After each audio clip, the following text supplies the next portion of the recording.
मुफ्त की रोटियों पर बड़ी ऐश हो गई तेरी। जरा बाहर जा, धूप में जल, 2 पैसे कमाएगा तो खर्चा करने की तमीज भी आ जाएगी। साला नाश्ते में 4-4 अंडे खा जाता है, 2-2 आदमियों का खाना खा जाएगा और आंखें दिखाएगा मुझे। तू भाई नहीं, जल्लाद है जल्लाद। छोटे भाई को धक्का देता है, घर से निकालता है। बुरा वक्त आने वाला तेरा, बुरा वक्त। बद्दुआ है तुझे मेरी, कौड़ी कौड़ी को तरसेगा तू। अबे चल फुट यहां से, साला नहीं तो। जा रहा हूं मैं, मगर एक बात याद रखना, फिर दोबारा लौट कर वापस नहीं आऊंगा मैं। अरे लानत भेजता हूं मैं तुम्हारे नाश्ते और 4-4 अंडों पर। अबे तू क्या लानत भेजेगा साले, मैं खुद लानत भेजता हूं तुझ पर।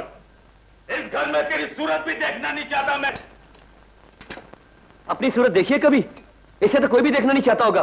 और ये भी सुन ले, पाई वापस कर दूंगा मैं तुम्हारी, और तुम्हारे अंडे और नाश्तों का बिल भी। अरे क्या समझते है तू अपने आप को, क्या समझते है अपने आप को? तेरे जैसे तो 2-3 भाई मैं खड़े खड़े खरीद सकता हूं। चल जा।